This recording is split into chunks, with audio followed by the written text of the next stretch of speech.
Hey everyone, Sleepy Reader here.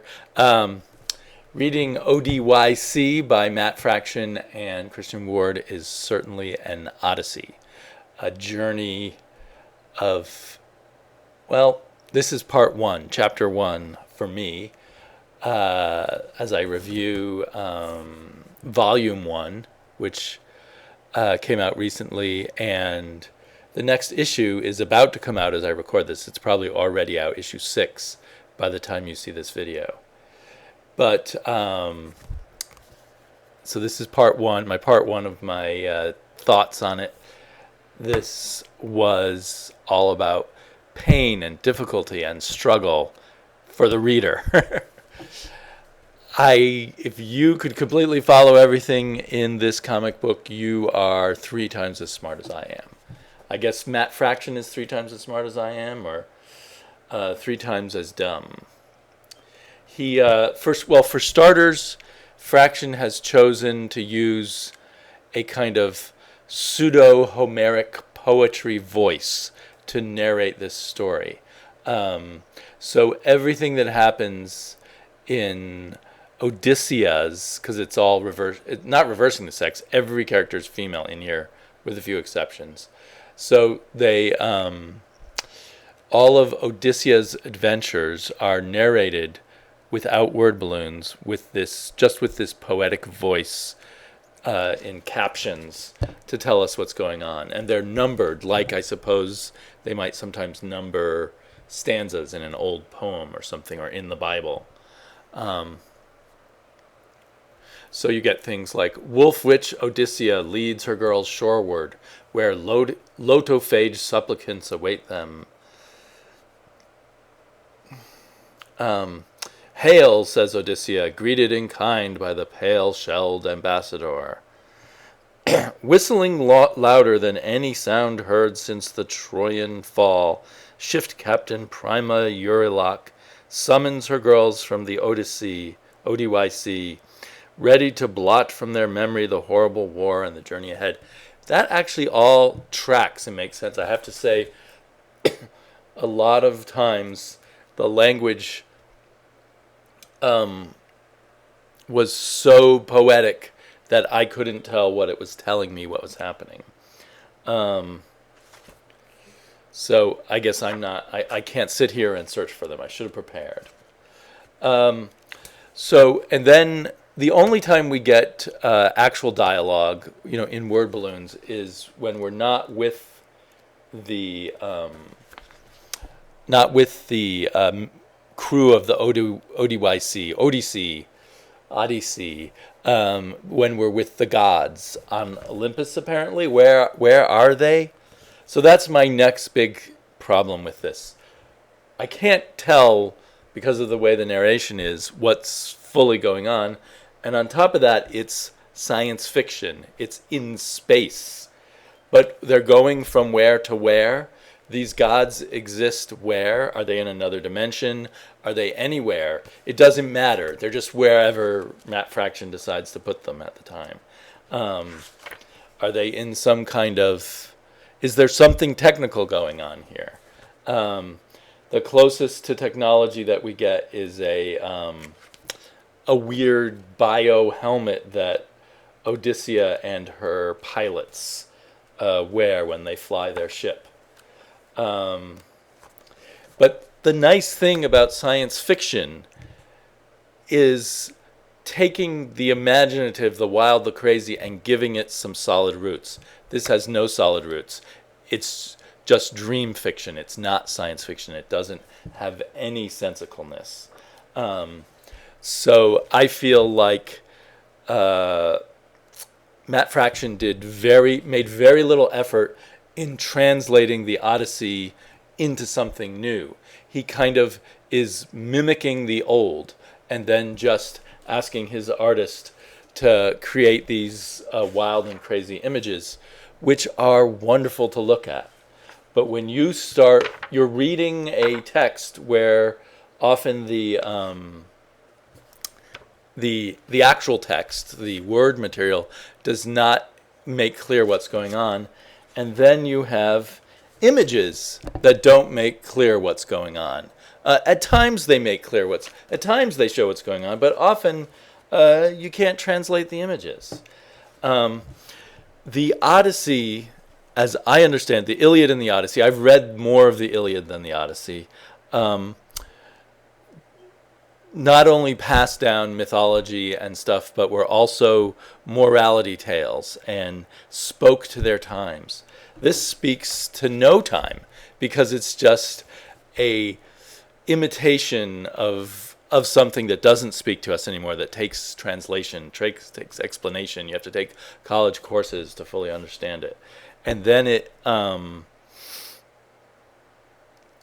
just sets it in a strange setting and calls that science fiction, calls it outer space, but it's not.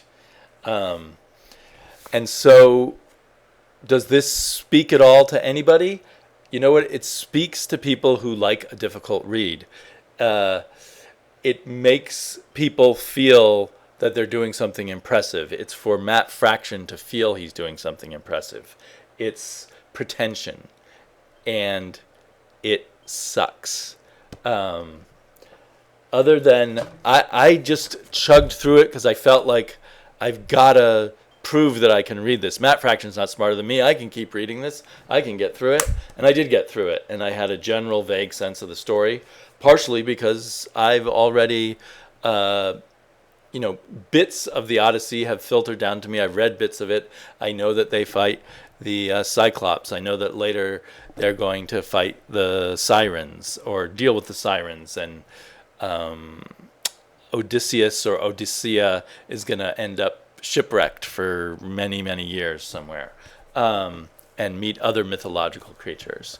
And meanwhile, there's people back in Ithaca trying to steal away her wife from her. This could have been so cool. It could have been really cool to take the Odyssey and really do something with it, really translate it, and really make it into a modern tale for us in a science fiction setting. Another theme here is about Zeus and, in this case, her fear of her children, and the other gods' machinations and such. But wouldn't it have been clever if they could have found a way to translate that into something that speaks to us and our morality and our questions about things? He transfers Zeus into an all-mother, I guess, instead of an all-father, so to speak. Does it say anything about motherhood? I don't see it there. I just see a repetition of what I know, as I said, more from the Iliad than the Odyssey, but of the way the gods were represented way back then, that had a lot of meaning. When you read the Iliad and the Odyssey and you're looking at this as a morality play, the morals don't make much sense to us anymore. It's like looking at an alien way of thinking. But I don't know what he's giving us here, if he's giving us anything, except to kind of show off that he can mimic the difficulty of a difficult text. I suppose maybe we could compare this to Ulysses by James Joyce, which was his taking of the Odyssey and making it into a modern story. But if we do, I think this falls flat. Not that I love reading or have ever read all the way through Ulysses by James Joyce, but I tried a few times when I was a teenager, and I have a sense of it having this shape and artistry to it, where he takes the Odyssey and makes it all happen in one day in the everyday life of an Irish fellow, so named Stephen Dedalus, I think. So yeah, maybe if I was smarter, I would actually see what he's doing here, but I'm dumb, and he's pretentious. Hey guys,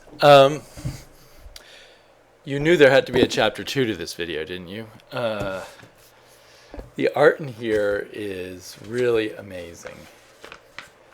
And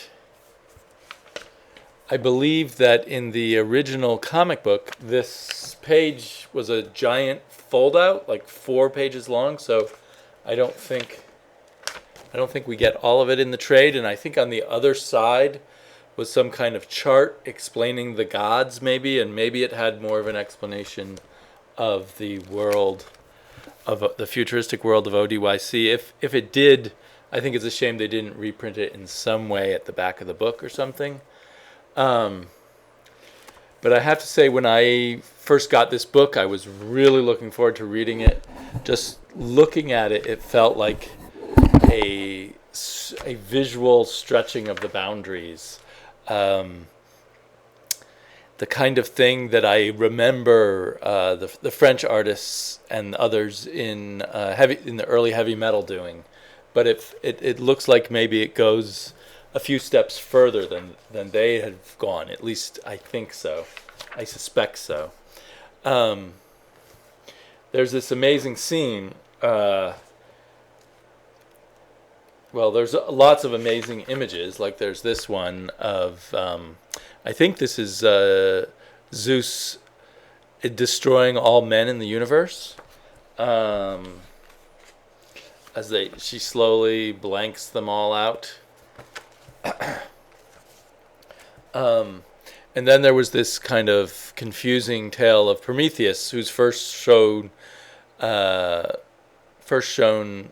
like on a cross in outer space, but then later I think it's still Prometheus. So the Promethean is now kind of a planet or a planetoid, and there's her face down there, and there's this kind of heaven and hell, or hell, layers of which they go down through, and down through, and there's a really, excuse me a second.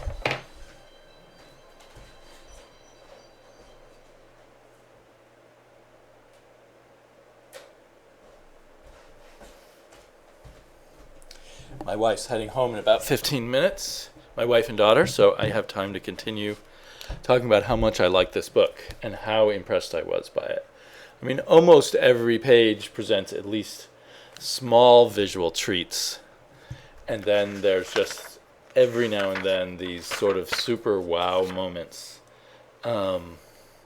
like these pages. The coloring is at times a little off, at other times the color is fantastic. And there are sort of clever portrayals of the gods, like, well, Hera with the beard, although she doesn't have a beard in this scene, but Hera whispering to the woman giving birth to make her see Zeus, who's in disguise as a man, but actually seeing Zeus causes her to explode. That's just one little detail of something that was just kind of a cool way of presenting the way the gods work.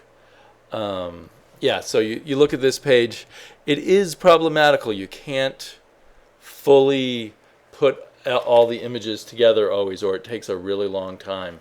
Yet at the same time, it's so inventive.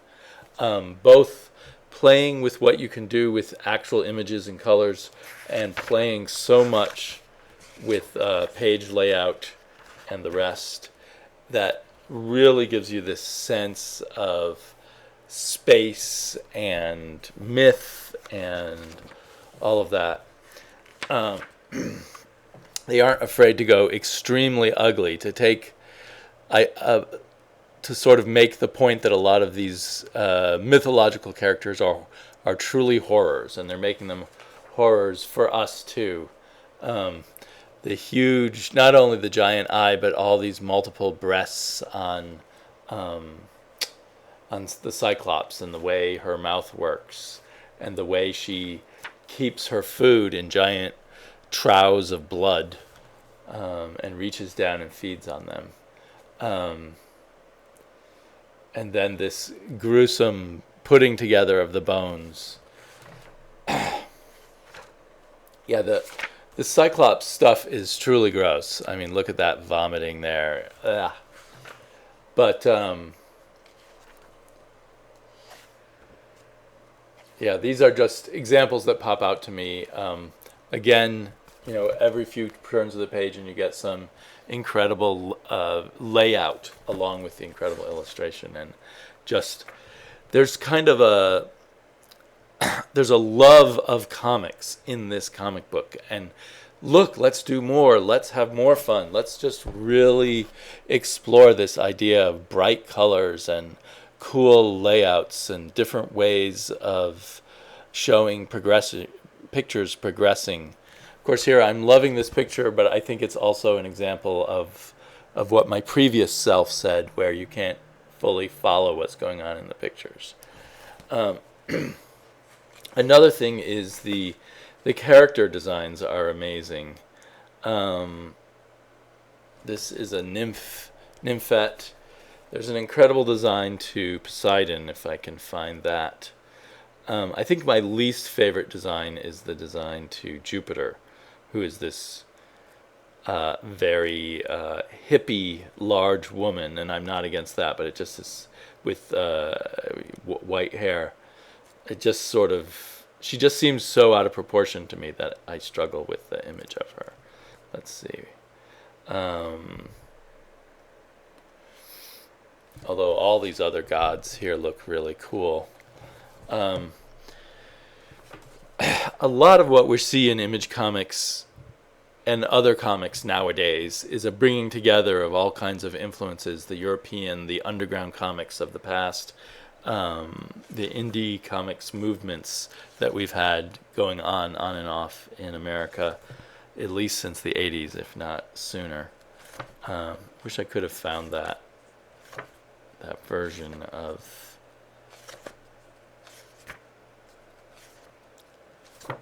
Poseidon. But anyway, it is a very cool idea to have a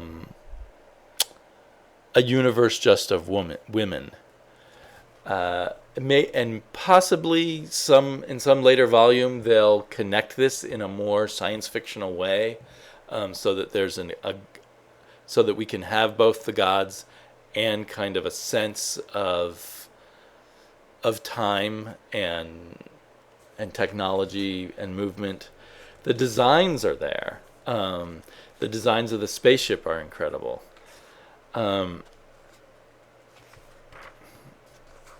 Yeah. So, okay, I think I finally... Oh, look at that. I don't really know what's going... That is, I guess, the Odyssey... The spaceship called the Odyssey escaping. Maybe they... It's kind of a backwards C, I suppose, for the Odyssey. But that spaceship's a brilliant design, too. I really like that spaceship design. Yeah, so this is Neptune. This is some elder titan. I don't know if I caught that titan's name. Maybe Hypnos. So those are just amazing designs. And although I couldn't completely follow Matt Fraction's prose here entirely, and at times thought it was pretentious, I might also say it was cool the way he took the ancient Greek sounding prose, or not prose, poetry sound of things, and layered in throughout more modern ways of speaking too. I probably can't find an example of that, but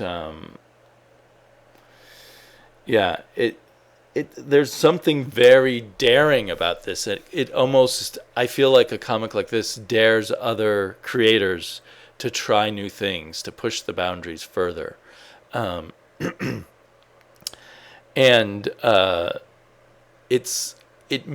kind of makes sense if you want to push the boundaries to connect this to one of the classics of Western literature, of something that's been around for thousands of years, so that readers can say this is worth the struggle because it's connected to this other difficult thing that there is to read, but it means that this story means something, and underneath it's worth interpreting, and it's worth the struggle and worth taking the time to read it.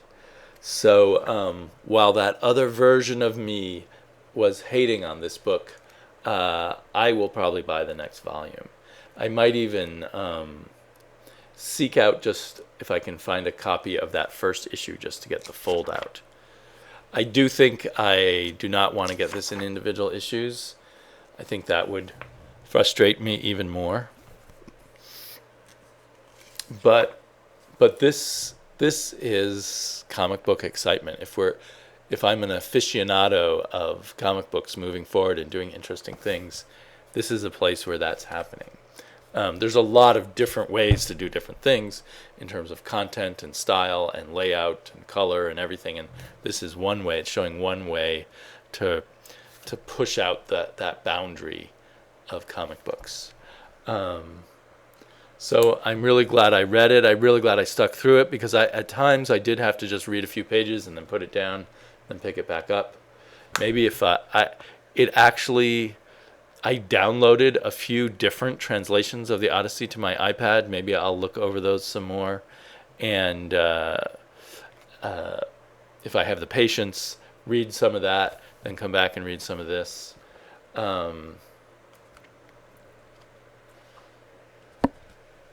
There's more of Poseidon.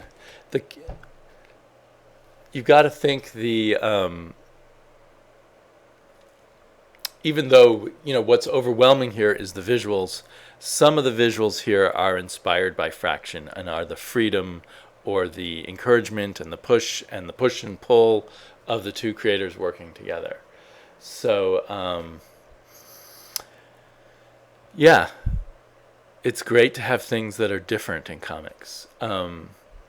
It's amazing when you think about it, the range of the work that Matt Fraction has done. I have really had all kinds of experiences with his work too. I liked Sex Criminals a lot. I thought 60 or 70% of that was the artist also. And after about after the first story arc, I felt like, I enjoyed this ride, and I get the idea. I've had enough Sex Criminals, and I haven't continued to follow it, but I can always pick up trades later someday.